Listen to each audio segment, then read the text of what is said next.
Assalamualaikum warahmatullahi wabarakatuh. Horas, selamat jumpa lagi bersama saya pemimpin redaksi harian Tribun Medan dan tribunmedan.com dalam acara spesial kita Jumpa Tengah. Jumpa Tengah edisi Senin 15 Januari 2024 ini sangat spesial karena Studio 1 Tribun Medan kedatangan Ustadz Dedi Iskandar Batubara. Beliau ini adalah anggota DPD RI yang juga Ketua Al-Wasliyah Sumatera Utara. Bang Dedi, Assalamualaikum. Waalaikumsalam warahmatullahi wabarakatuh. Bagaimana kabar hari ini? Alhamdulillah Kang, sehat. Alhamdulillah. Awak sore kali lihat selnya abang itu. Oh iya. Palestina harus merdeka. Palestina harus merdeka. Iya. Tribuners, dalam beberapa menit ke depan saya akan berbincang dengan Bang Dedi, Ustadz Dedi, terkait kemudian bagaimana kemudian Bang Dedi ini meniti karirnya sampai hari ini bisa menjadi anggota DPD RI, mewakili masyarakat Sumatera Utara. Ini kalau DPD RI ini agak khas ya Bang, agak khusus karena nggak ada dapil-dapilan. Dapilnya Jadi, provinsi. Provinsi seluruh pelosok Sumatera Utara. Betul. Nah, Tribuners, ke depan kita akan berdiskusi. Tema yang saya angkat hari ini adalah dari penjual kue keliling hingga kursi DPD RI. Itulah Bang Dedi Iskandar Batubara. Siap. Tapi nggak salah judul itu ya Bang? Nggak salah ya. Jadi ada riset lah kecil-kecilan teman-teman bahwa rupanya Bang Dedi ini bukan orang berada rupanya, bukan orang yang dalam konteks dari keluarga kaya kemudian bisa instan menjadi seorang legislator DPD RI. Jadi judul yang dipilih pun dari penjual kue keliling hingga kursi DPD RI. Bang Ded, mungkin bisa kita ceritakan dulu ke Tribuners yang menyaksikan tayangan Jumpa Tengah hari ini, bagaimana kemudian Bang Dedi bisa hari ini punya prestasi yang luar biasa, mungkin bisa menginspirasi kita semua termasuk Tribuners yang sedang menyaksikan tayangan kita, Bang Dedi. Ya, terima kasih Kang Iin, saya diundang untuk Jumpa Tengah hari ini. Jumpa Tengah. Ini kebahagiaan sekali. Pertama saya kira masing-masing orang tuh pasti punya jalan hidup, jalan cerita yang tentu berbeda-beda. Saya ketika dilantik pertama sekali tahun 2014 menjadi anggota DPD RI, banyak pihak memang yang menduga bahwa saya ini barangkali punya hubungan darah dengan beberapa yang bermarga batubara, yang top-top pejabat lah. Top gitu ya. Top-top lah. Saya sebutlah misalkan kayak almarhum Bang Yopi Batubara, kemudian ayah kita Ibrahim Sakti Batubara, almarhum ayah kita Pak Maslin Batubara, kemudian ada juga yang menanya soal kayak Pak Kosmas Batubara, kira-kira begitu. Satu sisi saya senang, karena saya dilekatkan dengan orang-orang hebat yang jujur saja, saya juga bangga karena mereka ini Batubara, kira-kira gitu ya. Jadi ketika disebut nama mereka, saya juga merasa bangga bahwa ini pasti bagian dari keluarga besar saya sebetulnya, hanya saja tidak punya ikatan langsung sebagai keluarga kandung atau dekat lah begitu. Waktu itu ya saya biasa saja meresponnya, terima kasih, dan menurut saya biar saja orang kemudian punya persepsi masing-masing, sudah tidak perlu juga saya menjelaskan satu persatu, pada akhirnya juga nanti orang juga akan tahu juga begitu. Tapi pasti bahwa ayah saya itu namanya Busron Batubara, almarhum, sudah meninggal di usia 67 tahun di 2019 yang lalu. Pekerjaannya Kang cuma tukang ya. Tukang itu pekerjaan dia yang saya tahu seumur hidupnya itu hanya bekerja tidak jauh-jauh dari urusan kayu, bikin kursi, bikin meja. Tukang kayu. Itu mengambil upah lah. Tidak pernah juga berusaha sendiri. Dia bekerja mengambil upah dari orang. Jadi buruh lah. Buruh ya Bang ya. Tempat paling lama beliau bekerja itu Jalan Mahkamah itu. Jalan Mahkamah yang di sampingnya Taman Sri Deli dekat Masjid Raya Medan. Paling lama saya tahu dia di situ bekerja. Dan saya pernah beberapa kali ikut beliau kerja, belajar mengetam, menggergaji. Jadi ini kayak buat mebel gitu lah ya Bang. Kayak buat mebel lah. Nah, kursi, meja, lemari begitu. Itu pekerjaannya. Mak saya ya tidak tamat sekolah. SD-nya, SR-nya zaman itu kata beliau cuma sampai tamat kelas 5 saja. Kemudian ya sehari-hari jadi ibu rumah tangga, membantu ayah lah Kadang-kadang dia bikin kue, kadang-kadang dia bikin keripik sambal, kadang-kadang dulu ada kain kasur tilam itu, membuat benangnya itu kapuk itu ya Bang? Ya kapuk, kan itu ada benang-benangnya itu kan. Ya. Kalau istilah itu dicatur namanya. Dicatur. Setahu saya itu pekerjaannya, dan saya juga sering membantu beliau mengerjakan itu. Ya, saya sekolah di SD di Al-Wasliyah di Jalan Bromo itu sampai sekarang masih ada. Kemudian hari-hari saya di masa kecil SD itu ya kadang jualan kue keliling, kue begitu ya. Dari gang ke gang. Dari gang ke gang itu. Dari gang ke gang. Berapa bersaudara Bang Dedi? Saya 5 bersaudara. Saya paling besar. Adik saya ada 4 lagi, 3 perempuan, 1 laki-laki. 3 laki-laki, 1 perempuan. Yang perempuan sudah doktor juga, doktor ilmu tanah, sekarang jadi ASN di Kementerian Pertanian. Karena memang spesialisnya di pertanian. Ya, artinya begini, bahwa proses dari mulai kecil sampai kemudian hari ini, jalan panjang itu menurut saya memang ya cukup berliku lah ya. Dan itu menempa ya Bang? Oh iya, pasti. Bagaimana kemudian Abang merasakan hidup dari seorang buruh yang mungkin hari itu dapat uang, hari itu belanja gitu ya Bang? Dulu saya nggak tahu ayah saya itu punya uang atau enggak gitu, saya nggak tahu mak saya punya uang atau enggak begitu. Tapi yang pasti kami tinggal di sebuah rumah yang luasnya saya nggak pernah ukur secara pasti, tapi relatif sangat kecil. Mungkin sekitar 4x5 lah barangkali. 4x5. Hanya sekitar seluas studio kita ini mungkin ya Bang? Barangkali ya sekitar ini, benar. Tapi di sini ada ruang tamu, di sini sebenarnya kamar tidur mak saya dan kamar tidur adik perempuan saya.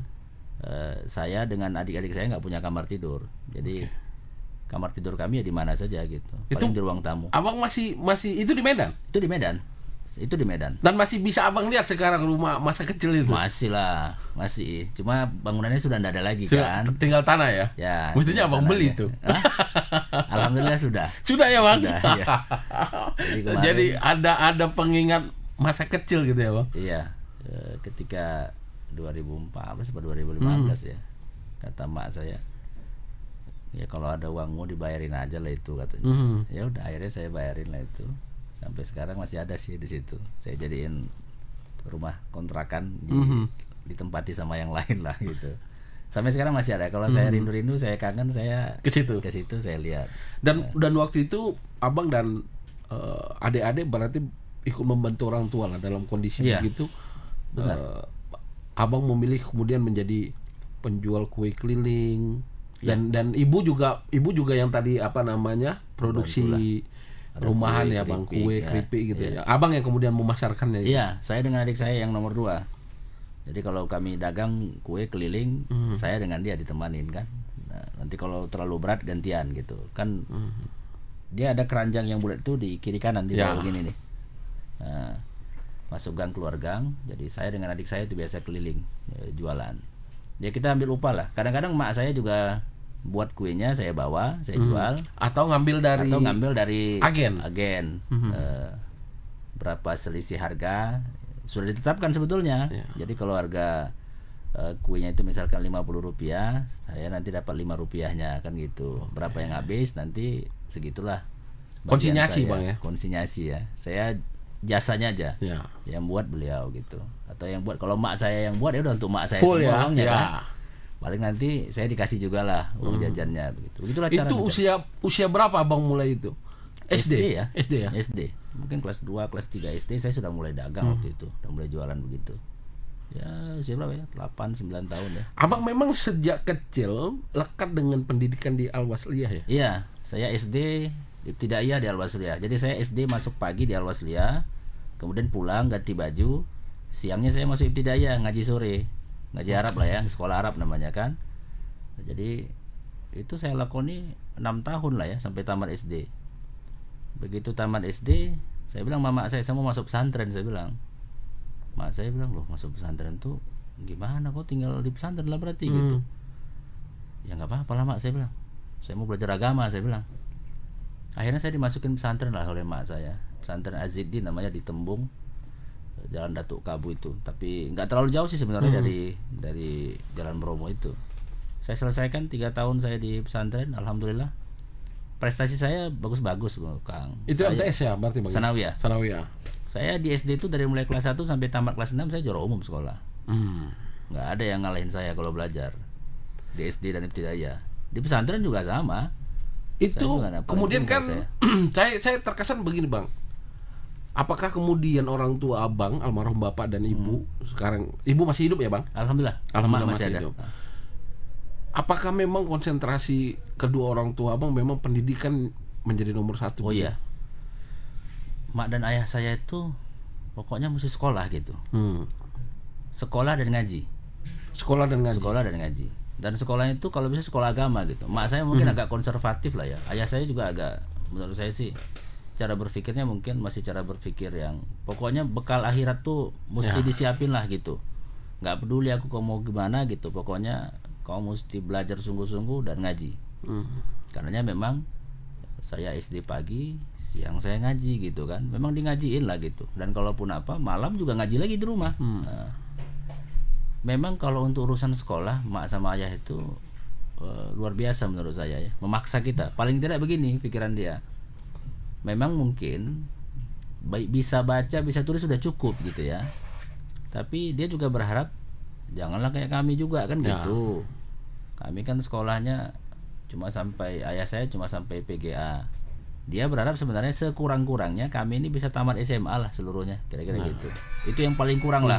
Itu yang paling kurang. Kalau selebihnya nantilah kita lihat rezekinya seperti apa, kira-kira gitu. Dan alhamdulillah. Dan semuanya sekolah dengan yang tinggi. Yang agak sekolah itu adik saya nomor 2 yang di bawah saya, yang kawan saya jualan itu. Iya, laki-laki. Mungkin memilih kerja. Jadi begini, karena kondisi ekonomi kami sulit, ayah sama emak itu, sehingga kemudian mereka berpikir, udahlah, ada abangnya dia yang tinggal di Langsa, abangnya emak. Udahlah, ini si Rusdi nama adik saya itu. Rusdi di Langsa saja tinggal, tempat abangnya emak. Kemudian dia sekolah di sana. SD dia di sana. Kemudian sampai tamat SD balik ke Medan, rencananya mau sekolah di Medan. Tapi memang sepertinya nggak punya bakat untuk sekolah ya, Bang.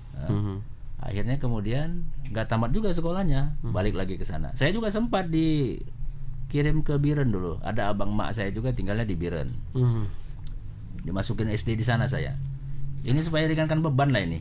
Dibagilah saya ke ini, adik saya kemari. Karena kebetulan mungkin keluarga mama ini jauh lebih berada kali sih enggak ya. Tapi mampu lah untuk membantu ya. Kalau untuk membantu gitu. Dan mak saya kebetulan yang kondisinya ya paling inilah paling memprihatinkan lah ketika itu. Walaupun mak saya itu ya biasa aja, dia ikhlas saja menurut saya dengan kondisi ekonomi yang ada itu. Tapi sekolah dan ngaji itu dua hal yang prinsipal bagi kedua. Prinsip bagi ayah dan mak saya. Bang, kemudian SMP selesai.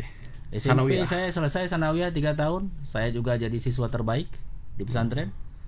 Baik pelajaran umum maupun pelajaran agama. Ya. Dua-duanya saya kira saya santri terbaik lah. Alhamdulillah. Saya tamat. Kemudian setelah itu saya lanjut ke aliyah. Tapi aliyahnya saya melanjut di Al-Wasliyah lagi. Al-Wasliyah. Masuk saya ke Unifa, masuk aliyah. Dan alhamdulillah saya juga selalu jadi juara umum saya di aliyah.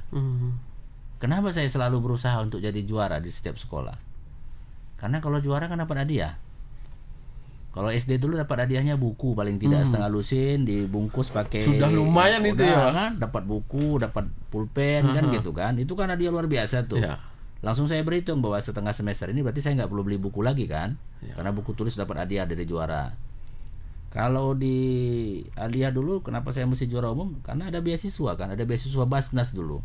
Badan Amil Zakat. Jadi kalau saya dapat juara kan saya beri uang sekolah 3 bulan, 6 bulan gitu. Jadi saya nggak perlu bayar uang sekolah. Target saya mesti juara supaya saya nggak bayar uang sekolah. Dan itu juga meringankan. Tentu meringankan ayah mak saya kan gitu. Saya tahu bahwa mereka nggak punya cukup uang untuk biayain saya sekolah karena saya mesti jadi juara gitu.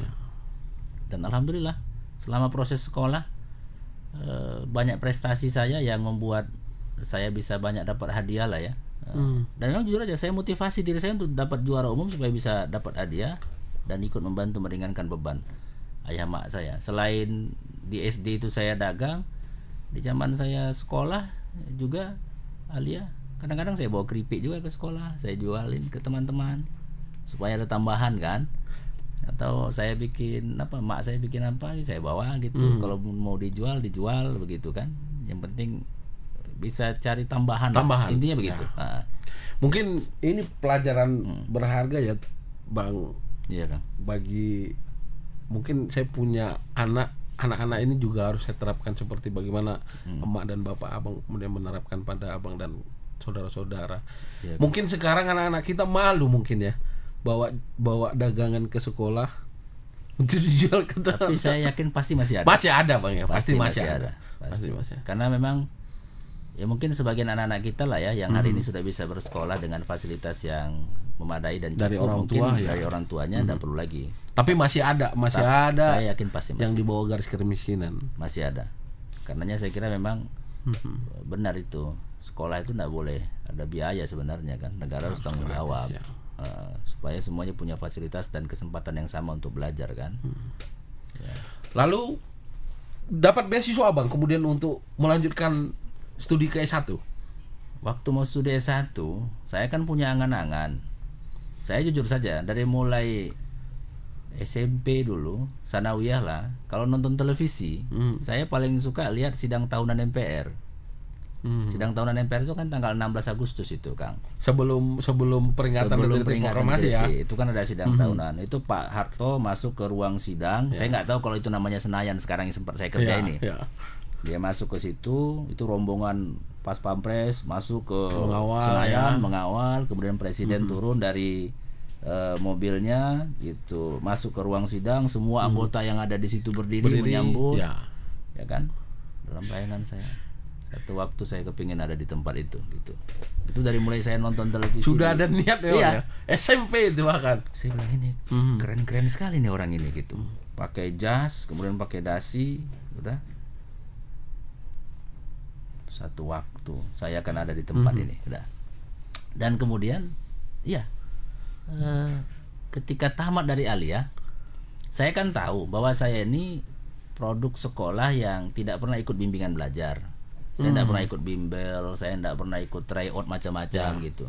Sehingga saya mengukur diri bahwa kalaupun saya ikut waktu itu seleksi masuk perguruan tinggi ya, SMPT, SBMPTN lah sekarang namanya ya, kira-kira begitu.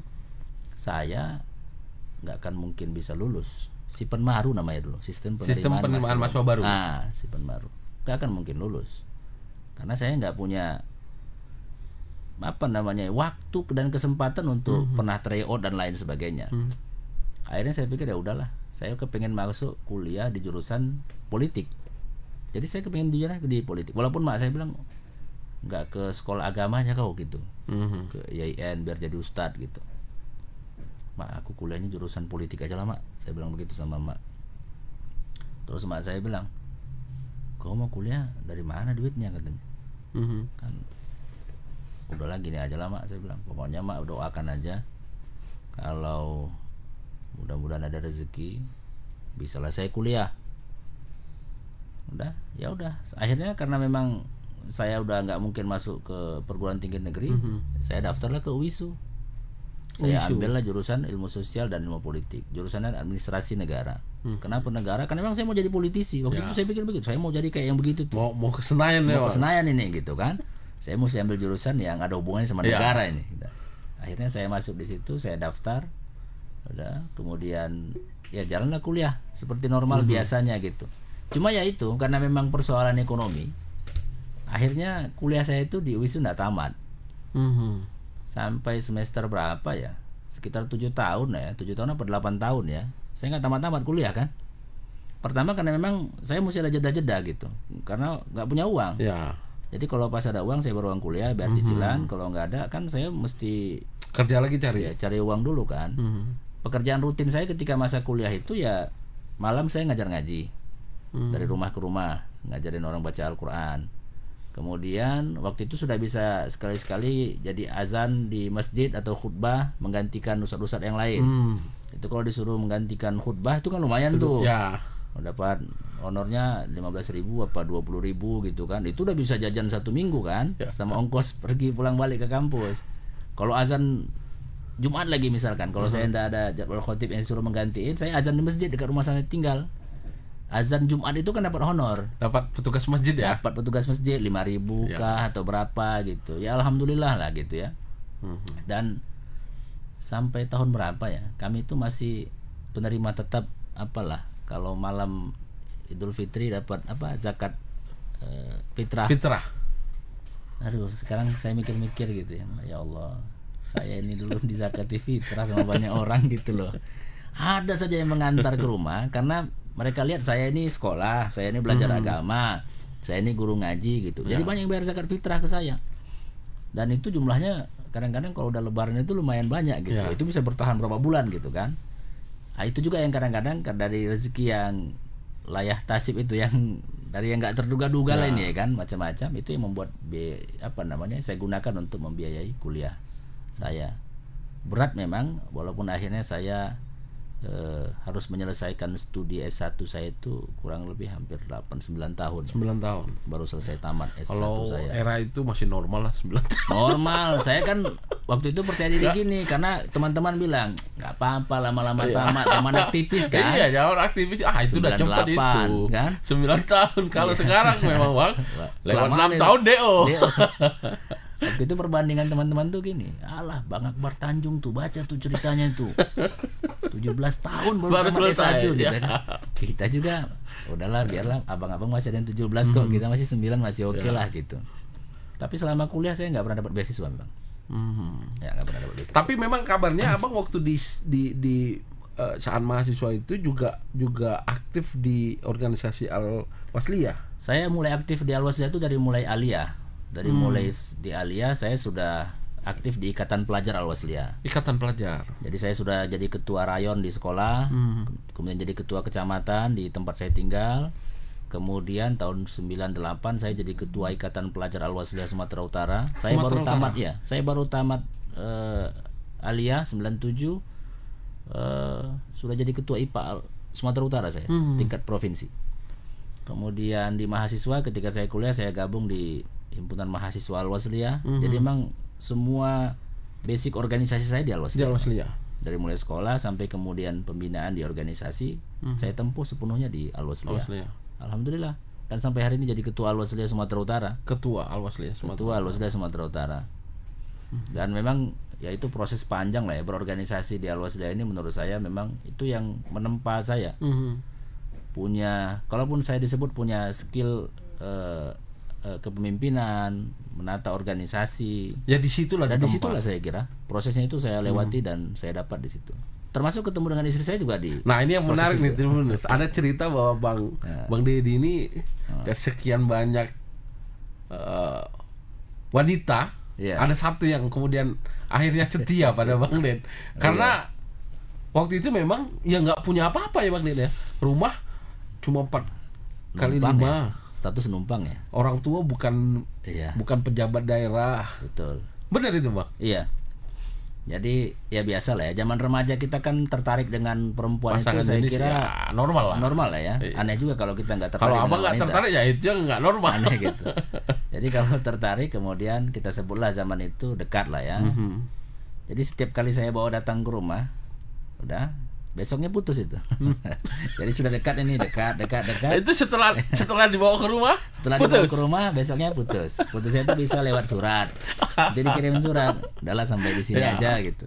Ada juga yang nggak mau dijumpai lagi kan. Nah, saya bawa lagi datang ke rumah besoknya.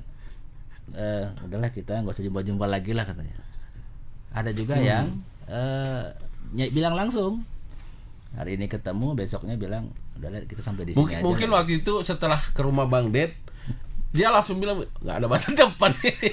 Mungkin dia lihat rumah ini kan dia lihat rumah. Itu kan rumah konstruksinya kan kayu dan tepas. Jadi depan itu kayu, papan lah ya. Jendelanya itu jendela susun. yang bisa dibuka ditutup, karena sekaligus untuk jualan kan. Jadi kalau di rumah tuh mak kadang-kadang dia gantungin keripik apa gitu kan. Jadi kalau kalau di kedai itu kan dibuka plong ya kan, Bang? Plong ya, lebih lebar kan.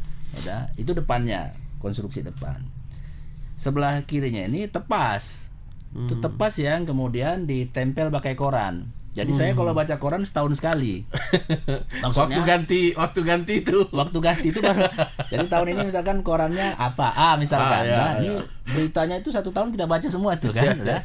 Nanti hari raya tahun depan kalau kebetulan lagi dapat koran baru, kita tempel, berarti berita baru lagi.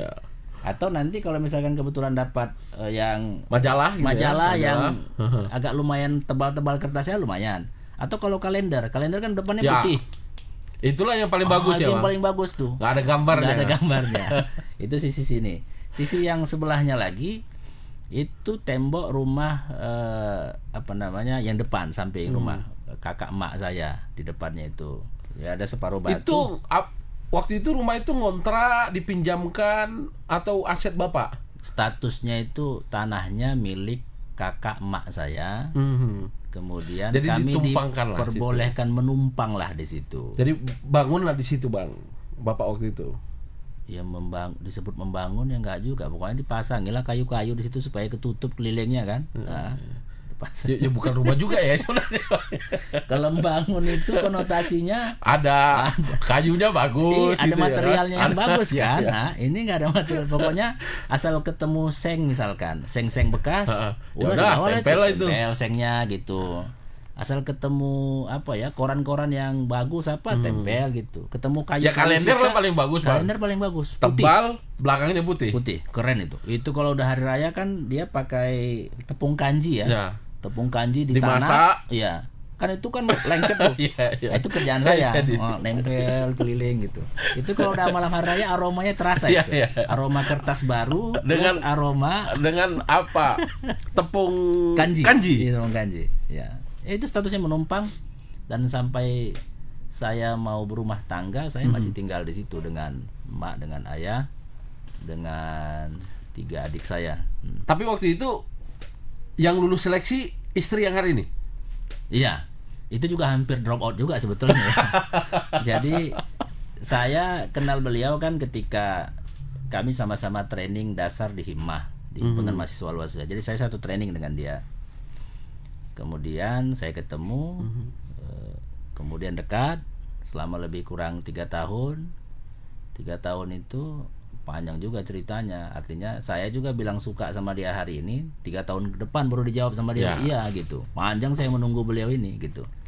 Dan sempat dibawalah ke rumah setelah 3 tahun. Setelah 3 tahun karena dia juga merasa bahwa dia mau menyelesaikan studinya dulu. Istri saya ini mahasiswa terbaik IAIN Sumatera Utara. Mahasiswa terbaik. Dan setelah dia tamat jadi wisuda di sarjana, kemudian dia ajak saya, ya nggak pernah diajak saya ke rumah katanya. Bayangan dia kalau sudah diajak ke rumah berarti serius. Kalau nggak pernah diajak berarti nggak serius. Saya bilang ya udah, ayolah. Saya juga udah berdoa aja, ya Allah. Ini kali kesekian saya bawa. Selesai lagi lagi saya pikir kan. Sebenarnya udah ngindar-ngindar ya, Bang. Udah pasrah juga saya kan. Udahlah, mau lepas mau putus terserah lah dah. Saya pikir begitu. Ya udah, akhirnya saya bawa ke rumah. Kaget betul dia. Dan dia juga nggak menyangka bahwa kondisi dia pada saat itu Abang ketua Ikatan Pelajar Al-Wasliyah Sumatera Utara. Ya. Betapa menterengnya kan waktu itu jabatan, ya kan?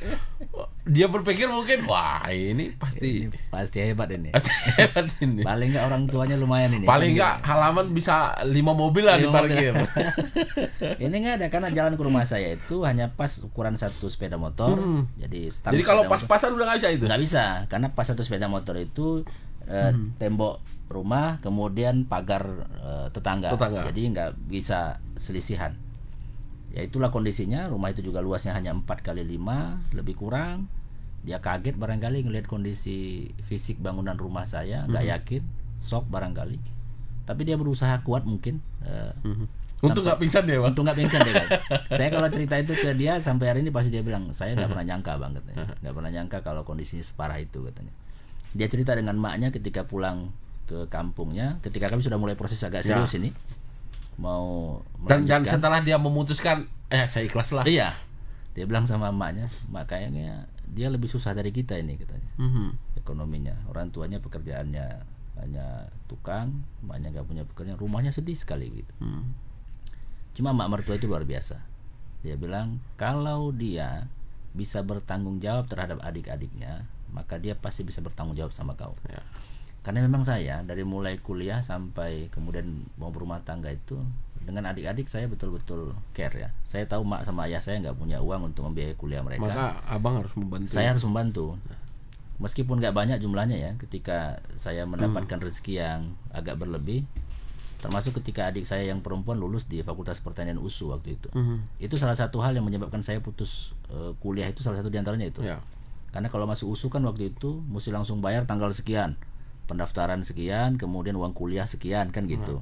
Saya nggak punya masa jeda yang panjang. Ketika saya lihat dia lulus di USU dan itu mimpinya dia di Fakultas Pertanian, mimpi saya juga sebenarnya, karena saya juga pengen kuliah di situ waktu itu kan, tapi nggak kesampaian gitu.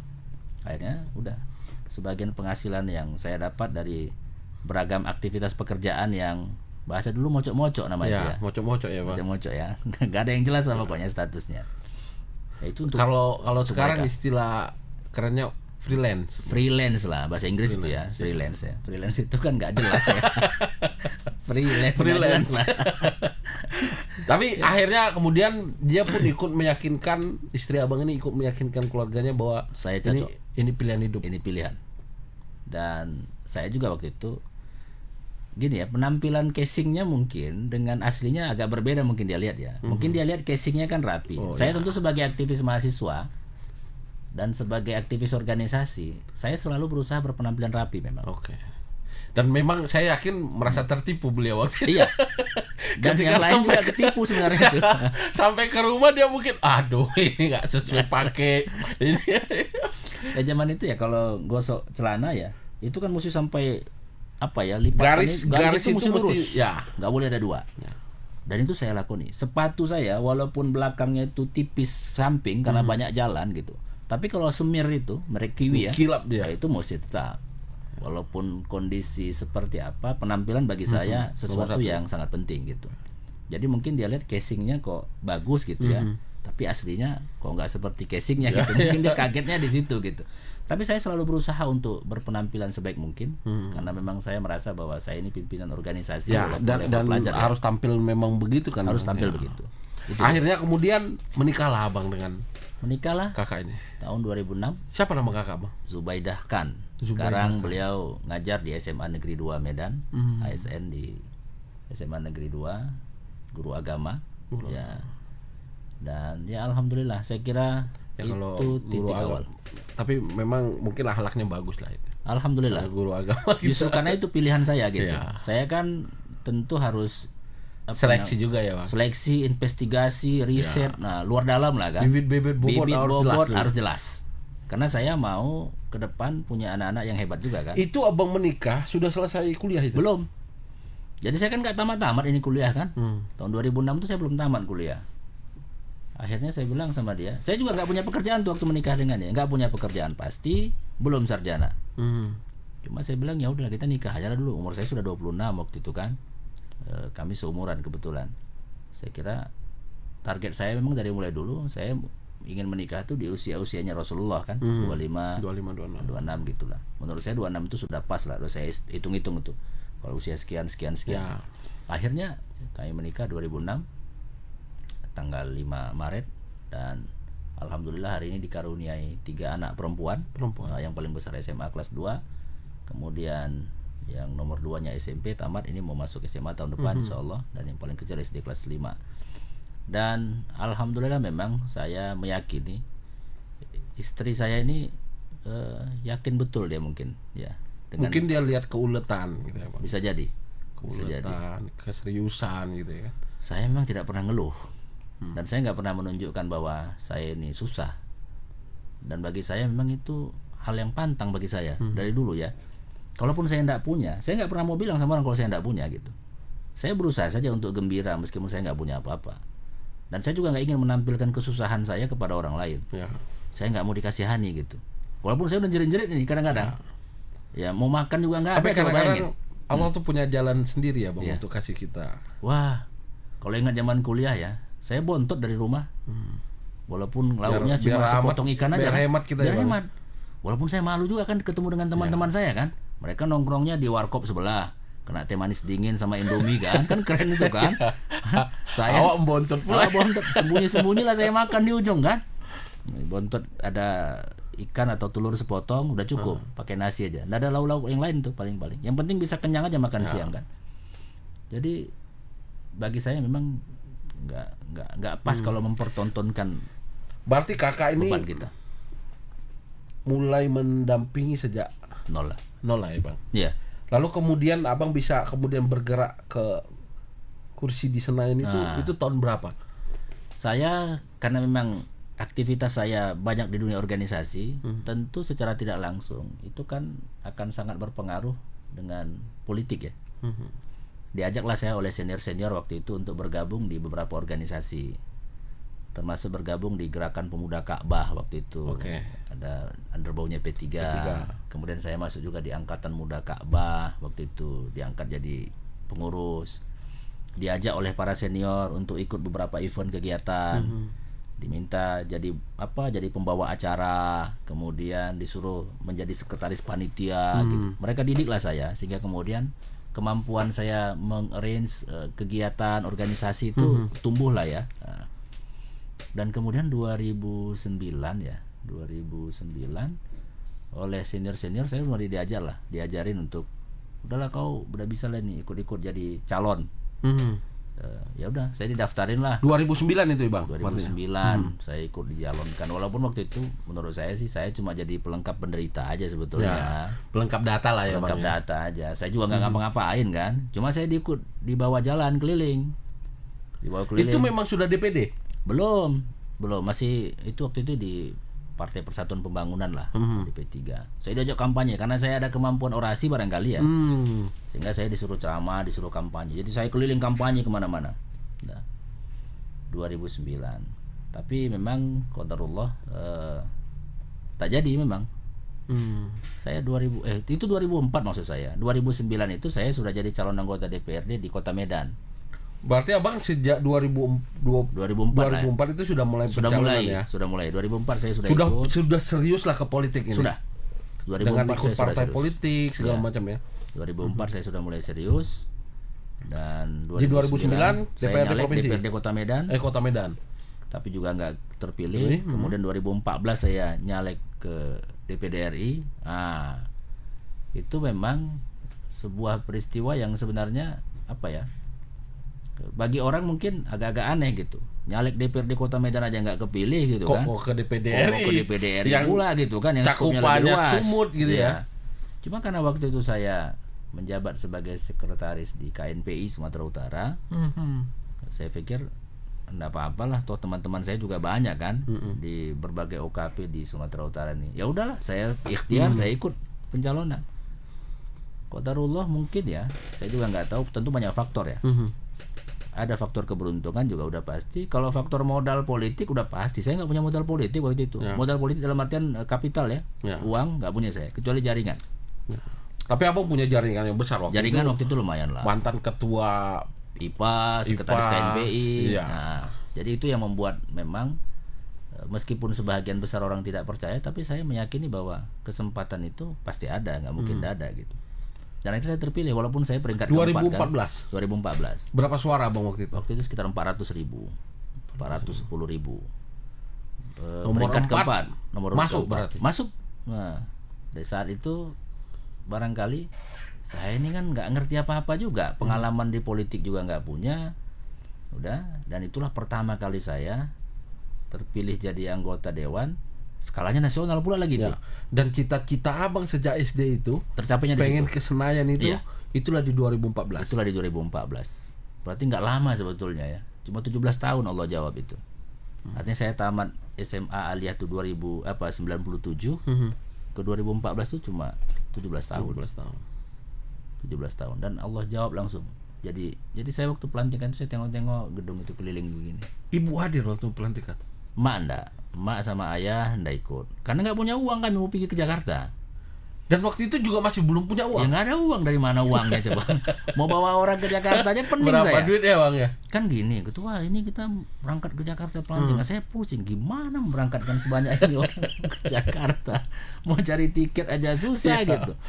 Bayangin, kan begitu terpilih diumumkan KPU, tok. Adalah beberapa yang sudah kepengen jadi pimpinan, jadi ketua di DPD. Ya. Kemudian diundanglah calon-calon terpilih ini ke Jakarta. Suaranya kan? Iya, supaya nanti konsolidasi waktu pemilihan pilihlah aku gitu jadi ya. Ketua gitu. Saya bilang iya. Saya kan nggak tahu nih, dipesaninlah tiket kan gitu. Pak Deddy ini tiketnya dikirim lah tiketnya. Ya udah, waktu itu saya pertama. Rupanya kawan ini juga butuh dukungan gitu ya. Ya udah, berangkatlah saya, kasih tiket Garuda. Nomor seatnya 7A. Nomor seat pun abang masih ingat? Iya, 7A. Saya naiklah 7A. Ketemu dengan ada teman yang juga mau berangkat ke Jakarta, ketua KNPI. Mau kemana Harinda? Mau ke Jakarta bang. Naik sama kita satu pesawat ya. Begitu mau naik pesawat, kursi berapa Harinda? 7A bang. Saya nggak tahu kursi ini berapa. 7A itu ternyata kelas bisnis. Ya, bisnis. Di depan. Waduh, memang nggak kelas kita lagi, kata dia gitu kan. Saya padahal awak tahu. Dibelikan ya bang. Saya dibelikan, saya nggak tahu nih kursi berapa. Orang saya nggak pernah naik pesawat Garuda itu, belum pernah saya naik Garuda itu. 2014 itulah saya naik pesawat Garuda itu. Ya. Itu pengalaman pertama naik pesawat di kelas bisnis. Yang saya nggak tahu kalau nomor kursinya itu ternyata 567 itu bisnis gitu. Nah. Dan yang lain-lain lah, kalau masuk hotel segala macam sama juga. Saya kan nggak tahu juga nih hotel-hotel mewah di Jakarta itu, nggak ngerti saya sama sekali mana yang mewah, JW Marriott, kemudiannya kan nggak tahu saya.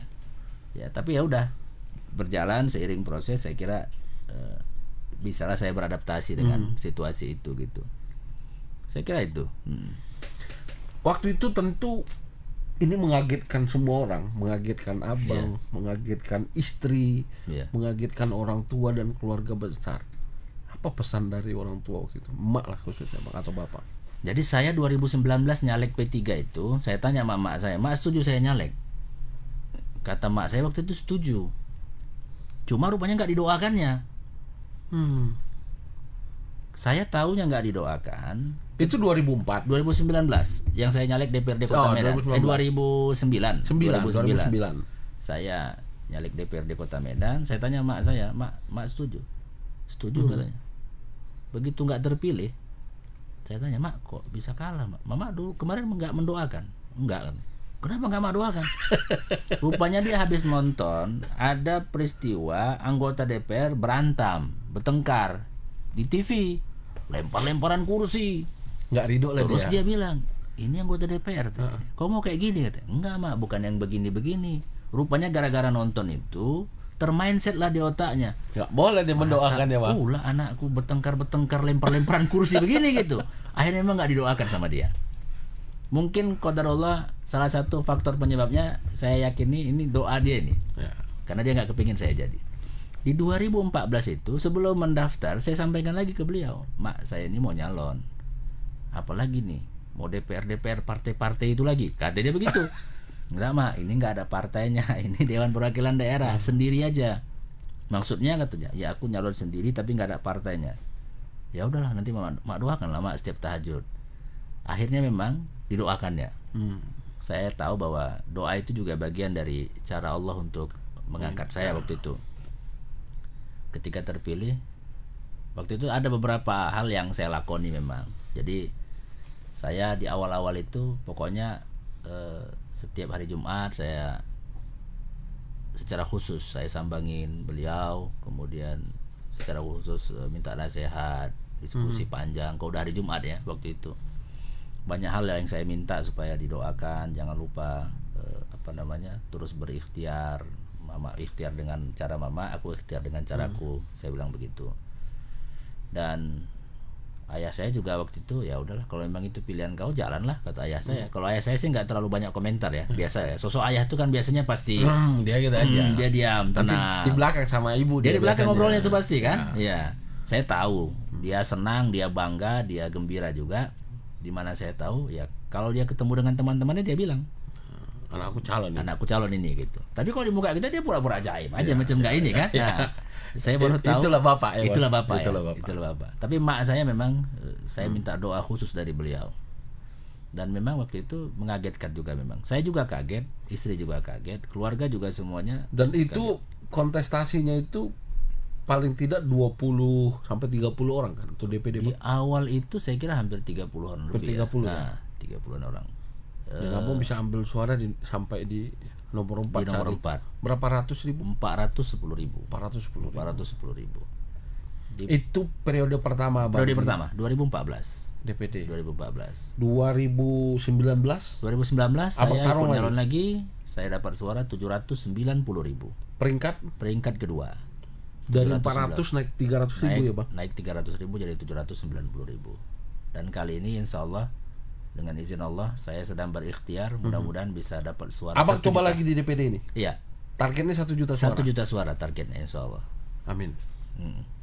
Tapi rasanya sudah mantan ketua IPA ya Bang? Mantan ketua IPA, sekarang ketua Alwasliyah sudah bisa. Ya. Sekarang sudah ketua Alwasliyah 1 juta kecil. Ya semua tergantung Allah sih.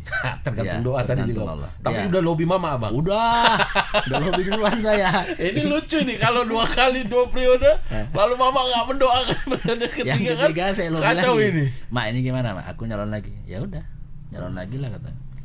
Mama ikhlas, Mak ridho. Mak doakan lagi sama ayah Mak. Kan ini kan tinggal Mak kan, ayah kan udah ada gitu kan.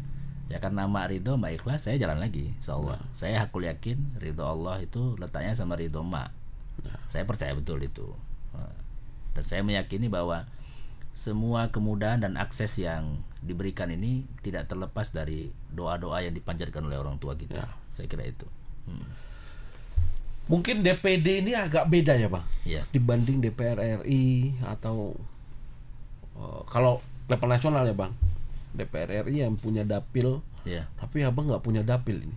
Dapilnya satu provinsi, Sumatera Utara. Seluruh Sumatera Utara.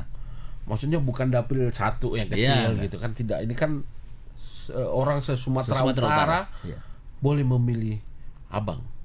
Memang lalu program apa yang Abang kemudian di 2 periode sebelumnya sudah Abang lakukan? Kan Abang juga lekat dengan Alwasliyah ini kan, punya pendidikan yang luar biasa. Alwasliyah di penjuru-penjuru desa kita punya jejaring pendidikan juga. Apa yang kemudian Abang perjuangkan selama ini untuk Sumatera Utara?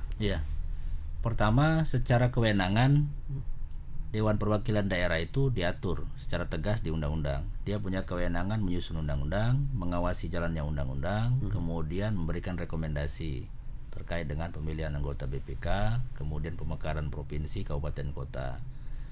Ada juga hak keuangan yang melekat, tapi sesungguhnya dia hanya punya otoritas memberikan pertimbangan saja, tidak ikut menyusun. Tidak ada pusat anggarannya.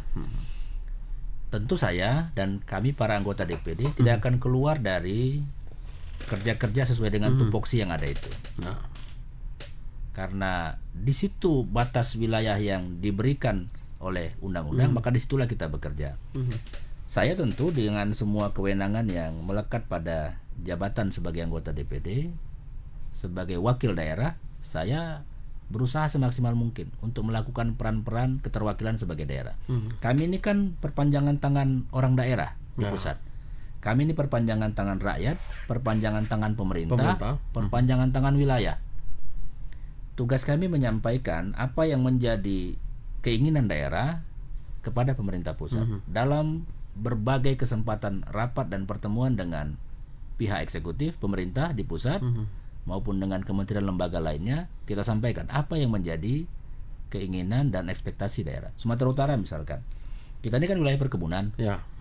Wilayah kita paling luas itu perkebunan. Kita ingin bagi hasil perkebunan yang adil. Jangan dong hasil kebun kita itu terlalu banyak diambil ke Jakarta, yang pulang itu sedikit sekali. Kita ingin berkeadilan. Soal jumlah silahkanlah disusun sedemikian rupa, tapi kami mau berkeadilan. Kemudian soal infrastruktur pendidikan kita misalkan, jangan dong kesempatan memiliki gedung dan fasilitas terbaik itu hanya dimiliki oleh Jawa. Kasih dong kesempatan yang sama dan adil juga untuk seluruh wilayah dimanapun berada gitu. Undang-undang yang mengatur itu semua bagi anggota DPD harus diawasi jalannya. Apakah kemudian pemerintah sudah menjalankan tugas dan fungsinya sebagai eksekutif? Kalau belum, kita ingatkan dan kita awasi. Memang kadang-kadang kurang terasa pekerjaan legislatif ini karena memang dia tidak konkret ya. Yang konkret itu kan kerjaan eksekutif. Tapi sesungguhnya di balik kebijakan-kebijakan eksekutif itu ada desakan legislatif yang kadang-kadang dia tidak muncul ke permukaan. Sehingga kemudian Saya juga nggak ingin menyalahkan masyarakat yang kemudian berasumsi bahwa seolah-olah anggota dewan nggak punya kerja. Ya. Kalau dia nggak punya kerja, nggak mungkin jalan program. Ya. Bagaimana kemudian rasa-rasanya anggota DPD juga mencarikan solusi atas permasalahan di daerah kan begitu kan, Bang? Pasti dong. Katakan tadi perkebunan kelapa sawit segala macam kan tugasnya DPD, kemudian katakanlah menjolok anggaran di sana untuk ketika kemarin misalkan segala macam. Ya? Banyak kabupaten kota yang wilayahnya wilayah perkebunan sawitnya besar. Ketika harga sawit anjlok kemudian kan semuanya kan teriak ini. Ya ketika rapat dengan kementerian lembaga terkait kita sampaikan bahwa ini harus ada tindakan konkret yang dilakukan oleh pemerintah. Karena yang punya hak eksekutif itu, eksekusi itu kan eksekutif. Kita nggak bisa melakukan eksekusinya kan. Kita hanya bisa menekan, mendesak. Kalau regulasinya bermasalah, regulasinya kita perbaiki. Kalau pejabatnya yang tidak mampu menjalankan tugas itu, pejabatnya kan yang direkomendasi untuk ditukar, kan kira-kira begitu. Orang-orang di daerah ini sebenarnya harapannya sih sederhana saja. Kalau di daerah lain berhak mendapatkan kesejahteraan, kami juga dapat dong sama. Kalau yang lain dapat DAU, DAK, dana alokasi khusus, dana alokasi umum, yang kemudian bisa mempercepat pembangunan mereka di daerah, percepat juga dong ke kami, kira-kira begitu. Itulah tugas-tugas yang sesungguhnya tidak nampak di layar kaca, tapi dikerjakan oleh para anggota dewan, termasuklah anggota DPD RI. Saya kira begitu. Nah, memang kalau di 2024 ini kan Abang akan mencalonkan kembali nih. Iya, insyaallah. Dan proses Abang melakukan sosialisasi terus berjalan nih. Iya. Nah, menurut Abang apa yang perlu kita perjuangkan di periode berikutnya, khusus Sumatera Utara?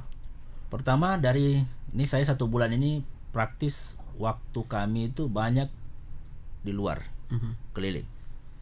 Di samping ini masa kampanye, saya juga masih tetap menjalankan tugas mengawasi legislasinya. Pertama Sumatera Utara saya kira problem utamanya masih berkutat pada soal infrastruktur jalan misalkan. Ke banyak tempat, contoh misalkan dari mulai Medan sini sampai ke daerah Pak Barat ya. Jalur sini. Itu sebagian besar jalan lintas nasional itu, jalan nasional yang menghubungkan antara Medan dari Serdang, Karo, kemudian Dairi Pak Barat. Itu sebagian besar di samping memang luas jalannya itu kecil, nggak terlalu lebar, juga banyak yang kupak kapik hari ini, banyak yang rusak jalannya. Itu padahal jalan nasional, jalan negara. Udah akses ke dunia pariwisata juga cukup banyak yang lewat sini. Orang Medan ini masih cukup banyak akhir pekannya ke Brastagi, Kabanjahe. Ya, itu kan harusnya infrastruktur jalannya juga harus pada kondisi yang baik. Walaupun alhamdulillah sebagian sekarang sudah lumayan lebar-lebar lah ya, kalau sekarang kita jalan begitu. Infrastruktur jalan. Kemudian yang kedua juga soal sarana prasarana pendidikan. Menurut saya. Masih kita temui misalkan sekolah-sekolah dengan kondisi fisik yang masih memerlukan bantuan yang besar agar kondisi fisiknya bisa tersedia. Kemudian juga infrastruktur kesehatan. Puskesmas, banyak puskesmas mungkin barangkali di daerah-daerah, tapi ketersediaan dokternya belum cukup hari ini. Tenaga perawatnya itu nggak ada. Kalaupun ada, dokternya hanya tercatat dalam papan nama. Kalau dokternya entah di mana-mana begitu. Ketika dibutuhkan pada situasi-situasi tertentu, nggak ada dokter yang ada bisa memberikan pelayanan kepada masyarakat. Langsung, ya, Bang. Ini masih jadi masalah. Berarti dari sini kita nemukan masalah baru, ketersediaan SDM. Di berbagai infrastruktur pendidikan, guru-guru itu di beberapa sekolah, tidak hanya di inti kota. Di inti kota ini masih banyak guru yang belum tercukupi. Masih banyak SMA negeri misalkan yang guru agamanya kurang. Misalkan guru mata pelajaran tertentu itu masih kurang. Apalagi di daerah. Saya cukup banyak menerima masukan sekolah-sekolah negeri misalkan yang di daerah-daerah minoritas misalkan. Kalau minoritasnya itu Muslim misalkan, guru agamanya nggak tersedia. Kalau yang minoritasnya itu saudara Nasrani kita, guru agama Nasraninya nggak tersedia. Ya masih banyak kita temukan begitu. Ini juga PR yang harus segera diselesaikan. Termasuk juga misalkan soal kesenjangan wilayah. Pembangunan di inti kota dengan pembangunan di daerah itu kadang-kadang tidak merata. Makanya orang akan selalu mengejar mau ke kota. Ya karena paling lengkap di kota. Mau gitu. Infrastruktur, mau pendidikan, kesehatan. Kalau itu semua dilengkapi di daerah, orang kan nggak akan mungkin lagi. Pastilah akan mengurangi ya. Kota tetap akan menjadi tujuan menarik bagi siapapun. Tapi seperti tadi Abang bilang, ketika infrastruktur bagus menuju pariwisata, jangan-jangan ada benefit juga yang diterima masyarakat di wilayah kabupaten. Pasti akan dapat. Ya kalau tingkat kunjungan orang ke satu destinasi wisata itu lebih tinggi, tentu kan itu akan berefek, memberikan dampak kepada masyarakat sekitar situ. Ya kalau aksesnya sulit, gimana orang mau datang coba? Ya ini misalkan alhamdulillah, mudah-mudahan bentar lagi Danau Toba kita udah bisa dilalui dengan jalur tol. Mungkin Medan sampai sana hanya butuh waktu Parapat langsung Bang. Parapat 2 jam. 2 jam. Itu akan membuka banyak, walaupun pada sisi lain ada juga sumber-sumber penghasilan ekonomi masyarakat kita yang dulu jalan lintas itu mati juga ya Bang. Mati juga gitu. Tapi itu alternatif. Itu alternatif ya. Kan Kan nggak semua juga orang pakai lewat tol. Benar. Gitu kan, Bang. Iya. Ada angkutan-angkutan yang mungkin masih menggunakan jalur. Ya itu paling tidak beberapa problem ya yang saya dapati belakangan. Termasuk juga urusan PLN sebetulnya masih juga ada yang belum kelar. Saya kemarin ke Natal, masih listrik di sana lebih banyak matinya ketimbang hidupnya.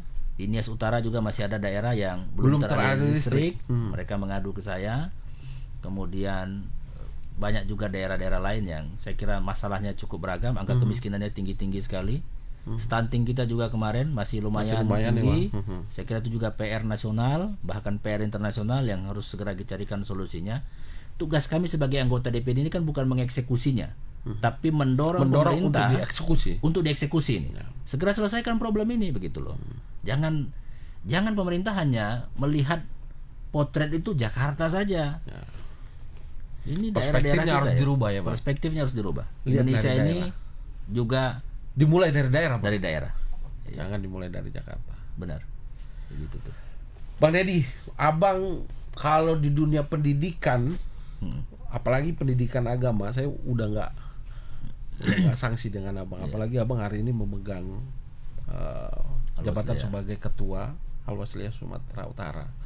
Nah, bagaimana kemudian Abang juga mendorong Al-Wasliyah memberi kontribusi kepada Indonesia dalam konteks Sumatera Utara? Wasliyah ini lahir, besar, tumbuh, berkembang di Sumatera Utara. Republik ini belum ada, Al-Wasliyah sudah bangun sekolah. Jadi kami ini sudah mencerdaskan kehidupan bangsa ini sebelum negara ini udah ada. Sebelum negara ini ada gitu. Jadi sejak tahun 30 Al-Wasliyah berdiri, fokusnya sudah di pendidikan. Jadi kalau disebut kontribusi, Al-Wasliyah ini punya kontribusi besar bagi mencerdaskan kehidupan bangsa ini. Dan itu dibuktikan dengan lembaga pendidikannya, baik lembaga pendidikan umum maupun lembaga pendidikan agama, dari mulai tingkat TK sampai perguruan tinggi. Yang kedua, kami punya panti asuhan.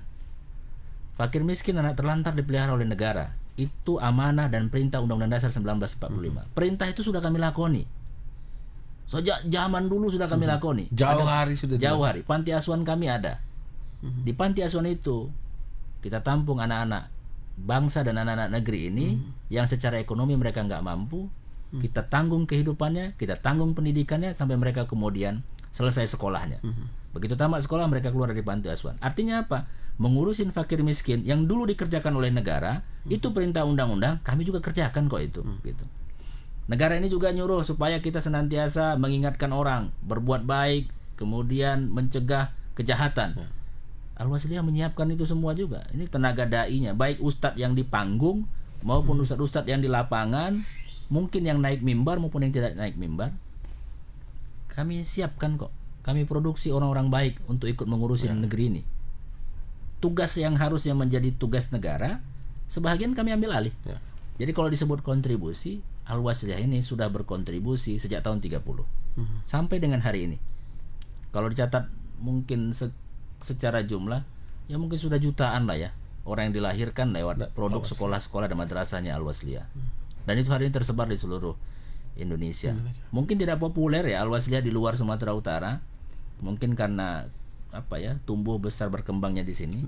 Tapi saya kira negara ini juga harus berterima kasih kepada Al-Wasliyah. Tapi kalau di Sumatera Utara luar biasa.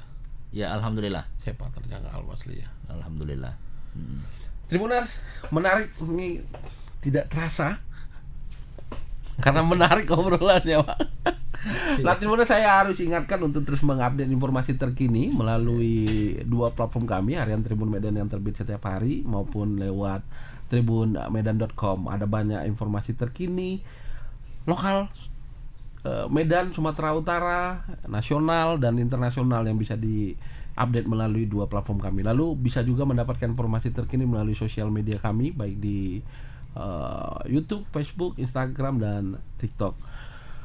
Sebelum akhiri, Bang Ded, jumpa tengah kita hari ini masyarakat Tengah Gambang memilih siapa calon legislatifnya, mau anggota DPR, DPRD, DPD, bahkan ke presiden dan wakil presiden. Mungkin Bang Ded bisa memberikan tips bagaimana kemudian memilih orang yang tepat untuk menduduki jabatan-jabatan di lembaga negara itu. Ya, baik, tentu kita ingin menghadirkan namanya pemimpin pasti yang terbaik dengan seluruh klasifikasi yang memenuhi standar dia sebagai pemimpin.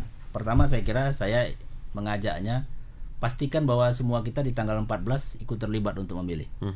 Sehingga kita punya hak dan tanggung jawab untuk menentukan siapa pemimpin yang mau kita pilih. Yang kedua, tentu mari kenali orang yang akan kita pilih. Saya kira hari ini cukup gampang mencari track record orang yang akan kita pilih. Saya menyarankan kita semua harus lebih aktif mencari orang yang terbaik menurut kita. Nggak, ya boleh saja tanya ke orang, silakan. Tanya ke guru boleh, tanya ke tetangga silakan, keluarga juga oke. Tapi carilah yang terbaik dalam perspektif kita. Yang ketiga, menurut saya pemilu ini kan bagian dari cara kita untuk melanjutkan regenerasi kepemimpinan mengurus bangsa ini. Siapapun nanti yang akan terpilih, mereka itu adalah hasil-hasil yang telah melalui proses election, pemilu. Di negara demokrasi, yang punya suara terbanyak itulah yang akan kemudian terpilih. Dan kalau sudah terpilih siapapun dia orangnya, mari kita hormati dan hargai apapun yang kemudian sudah menjadi keputusan demokrasi itu. Dan kalau pakai perspektif agama, saya kira mari cari orang yang beriman dan bertakwa. Orang beriman itu tentu orang yang pasti akan dekat dengan Tuhannya. Orang yang bertakwa itu pasti orang yang tidak akan pernah berani mengerjakan sesuatu yang dilarang oleh Tuhannya dan mengerjakan yang diperintah oleh Tuhannya. Kalau dengan Tuhannya dia sudah takut, dia pasti akan lebih takut untuk tidak melaksanakan amanah jabatan ketika dia terpilih. Saya kira itu, Kang Iin. Itu yang bisa dipakai standar itu. Itu standarnya. Dan Bang Deddy akan kembali bertarung Insya Allah, di DPD RI. Saya juga mohon doa, ikhtiar saya lakukan semaksimal mungkin, dan saya pasrahkan ke Allah soal hasil. Nomor urut? Saya calon anggota DPD RI nomor urut 7 Sumatera Utara. Tribuners, itu diskusi saya di Jumpa Tengah bersama Bang Deddy, Ketua Al-Wasliyah Sumatera Utara dan anggota DPD RI dari Sumatera Utara. Kita bertemu di Jumpa Tengah berikutnya. Terima kasih sudah menyimak tayangan ini. Assalamualaikum warahmatullahi wabarakatuh. Waalaikumsalam warahmatullahi wabarakatuh. Horas.